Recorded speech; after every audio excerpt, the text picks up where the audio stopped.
Ya, halo semua. Saya Jerry. Kita kembali lagi di playlist membuat RESTful API dengan Node.js. Ini video ke-11. Di video ke-11 ini kita akan mulai bikin project-nya. Kita akan mulai dengan project preparation-nya.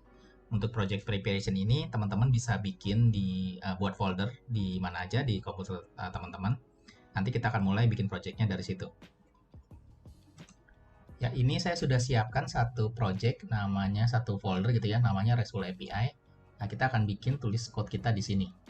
Ini tidak saya kasih nomor lagi ya, karena kalau di video-video sebelumnya saya kasih nomor sesuai dengan urutan videonya, tapi di video kali ini projectnya nanti akan kita kumpulin semua di sini nih. Beberapa video nanti akan merefer ke code yang ada di sini. Kemudian dari sini saya akan buka Visual Studio Code-nya. Oke, saya sekarang sudah di Visual Studio Code-nya. Nanti teman-teman bisa pakai editor yang biasa teman-teman gunakan. Dari Visual Studio Code, kemudian kita akan buka terminalnya. Ini bisa pakai dari sini, New Terminal, atau saya pakai Ctrl dan Backtick untuk buka terminal baru ininya. Nah, dari sini kita akan inisialisasi dulu nih, folder ini sebagai Node Project gitu ya. Caranya kita tuliskan npm init min-y, karena saya mau pakai konfigurasi standarnya aja nih dari si Node.js. Dan di video pembuatan RESTful API ini mungkin saya tidak akan menjelaskan detail ya satu persatu lagi yang basic untuk penggunaan Node.js. Karena sudah kita bahas di video sebelumnya. Kalau teman-teman ada yang terlewat gitu ya, bisa lihat aja di video-video pertama tuh. Video pertama sampai ke 10 kita bahas tentang basic tentang Node.js-nya, basic tentang modul-modul yang akan kita gunakan di dalam project ini. Oke, selanjutnya setelah terbentuk Node project-nya sudah kita inisialisasi dengan Node project-nya, kita juga inisialisasi project ini untuk menggunakan Express Generator untuk kita pembuatan web servernya menggunakan Express Generator. Caranya kita ketikkan ini ya, npx Express Generator min view IJS. Ini untuk kita gunakan view-nya pakai yang formatnya IJS. Oke, kita tunggu. Dia akan generate dulu struktur folder Express-nya. Oke, kita yes saja. Sudah. Nah, sampai di sini Express.js-nya strukturnya sudah terbentuk, mulai dia tambahkan beberapa folder. Nah, sekarang kita lanjutkan dengan kita panggil dependensi yang dibutuhkan oleh Express Generator-nya dengan menggunakan npm install aja. Nanti dia akan membahas dependensinya, dia akan download nih semua dependensi yang dia butuhkan.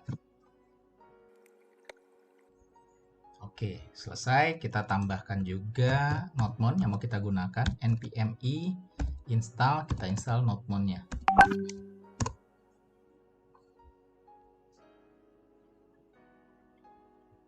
Kita akan install dulu. Ini di preparation akan kita install dulu semua modul-modul yang kita butuhkan untuk pembuatan project RESTful API kita ini. Tadi kita sudah install Express.js-nya untuk web servernya, pembuatan web servernya. Kita install nodemon untuk membantu kita merefresh web server kita tiap kali kita ada update di scriptnya. Oke, nodemon-nya sudah terinstall. Sekarang next step kita akan install SQLite-nya. Kita akan install npm install SQLite gitu ya. Bentar. Oke, kita install juga npm i tedious.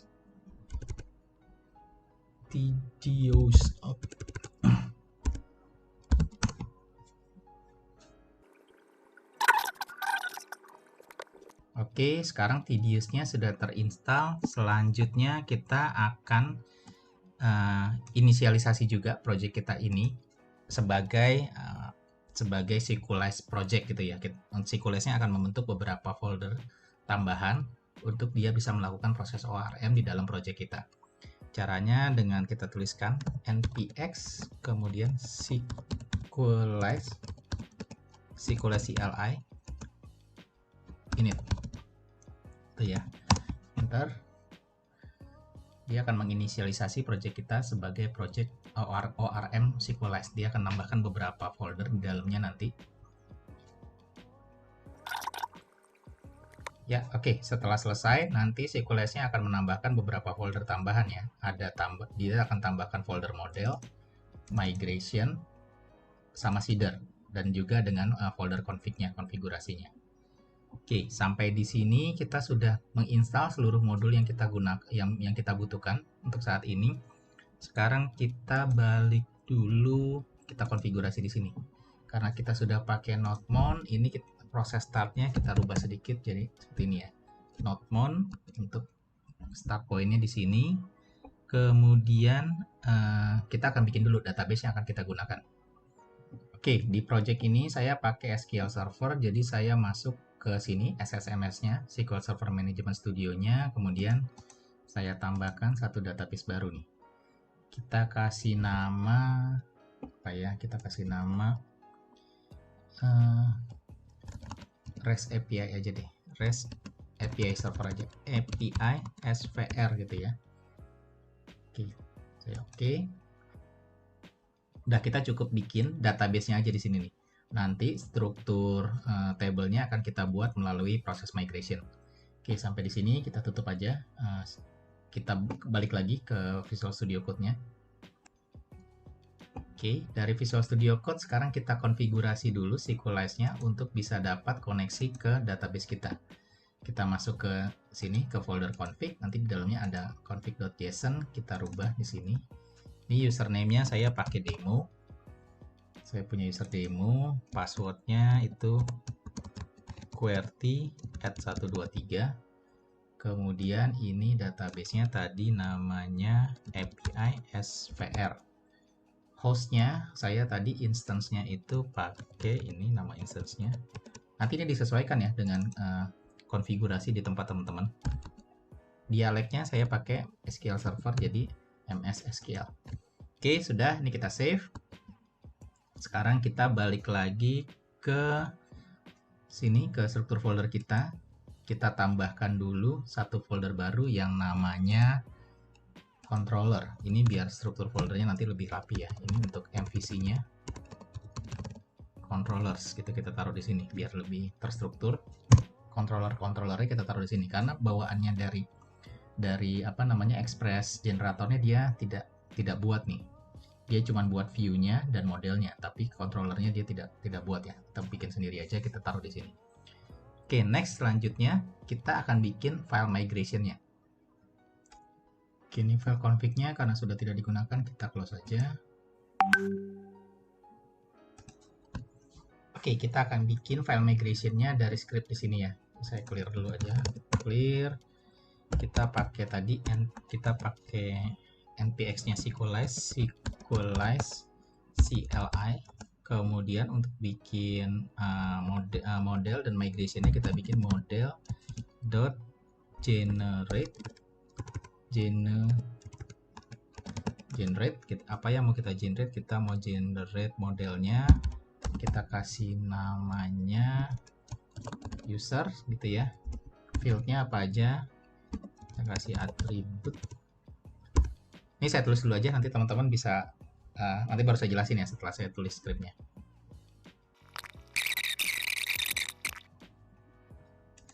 Oke, ya ini script migration-nya sudah saya tulis di sini. npx SQLize CLI, kita generate model, otomatis juga dia akan bikin file migration-nya. Nama table-nya users, kemudian atributnya, field-fieldnya ini sama persis seperti tadi table yang kita desain, ada username, kemudian username string varchar, email string varchar, full name-nya juga varchar, password-nya varchar, picture-nya juga varchar, bio-nya varchar, kemudian ada created by, ini integer, ID yang membuatnya, updated by ini juga integer, deleted by integer, ID yang mendelete-nya, deleted at sama is delete-nya, ini boolean. Dua field yang saya tidak tuliskan di sini itu updated at sama created at, karena itu sudah default dibuat nanti sama si SQLize-nya. Oke, dari sini kita enter aja.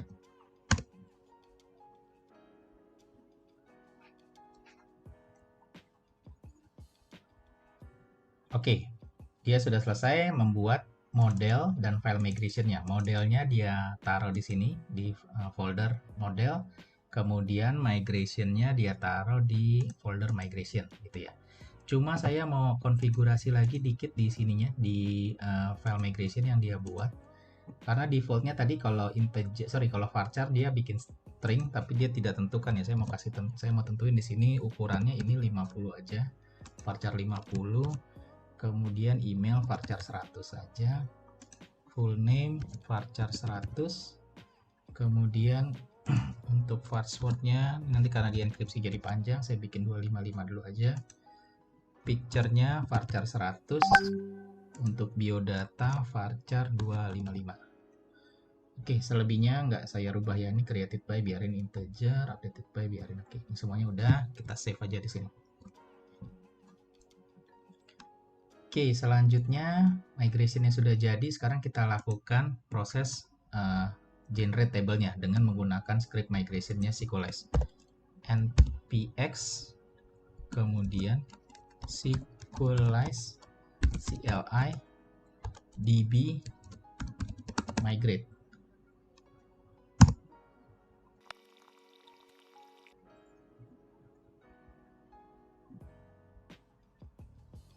Ya, oke. Sekarang migration-nya sudah selesai. Dia sudah bikin tabelnya. Kita cek ya ke database kita. Oke, ini kita refresh. Sorry, kita refresh. Kemudian kita lihat ini tabelnya. Ya, sudah terbentuk ya. Kita lihat strukturnya.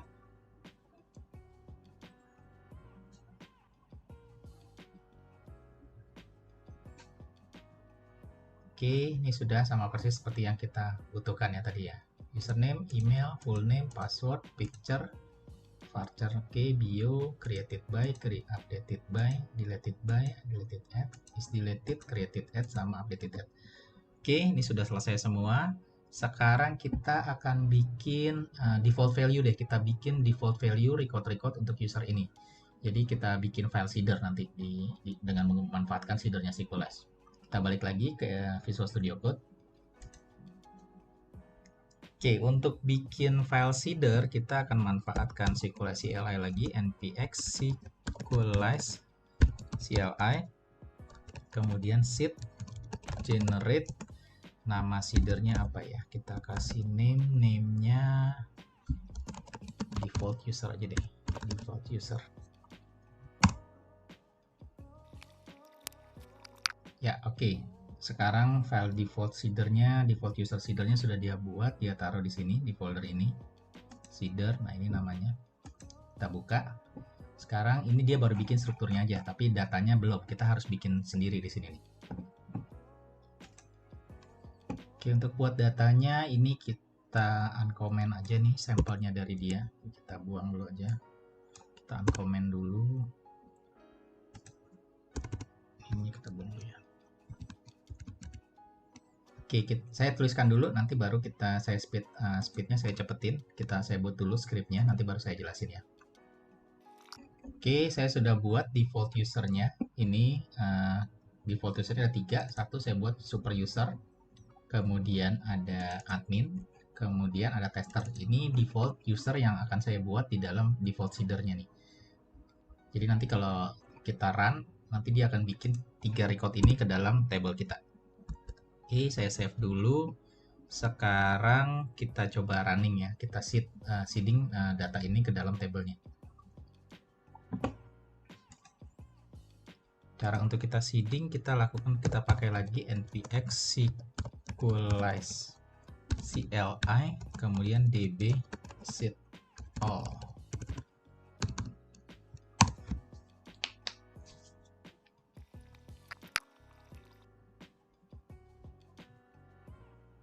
Ya, oke, seeding prosesnya sudah selesai. Ini dia sudah migrate, sudah seeding all record-nya. Sekarang kita cek datanya ke dalam table kita. Kita buka SQL servernya. Ini kita coba lihat.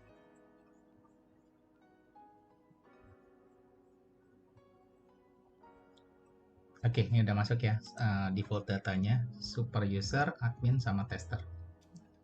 Oke, nah sampai di sini kita sudah melakukan project preparation untuk project kita. Kita sudah install modulnya, kita sudah buat database-nya. Sorry, saya balik lagi ke sini. Oke, sampai di sini kita sudah lakukan project preparation kita sudah install semua modul yang kita butuhkan. Kita juga sudah buat tadi database-nya. Kita sudah buat file migration-nya, struktur datanya. Kemudian kita sudah buat juga default value untuk usernya. Kita sudah buat seeder datanya. Dan nanti di video berikutnya kita sudah bisa memulai untuk menuliskan project kita untuk pembuatan RESTful API-nya. Ya, untuk video ke-12 sampai di sini kita sudah melakukan preparation project-nya. Nanti di video berikutnya baru kita akan mulai melakukan proses pembuatan untuk proses CRUD-nya, create, read, update, dan juga delete. Termasuk di dalamnya nanti kita bikin proses untuk sign up, register user, dan juga proses untuk sign in, untuk login usernya. Oke, sampai ketemu di video berikutnya. Terima kasih, semoga bermanfaat.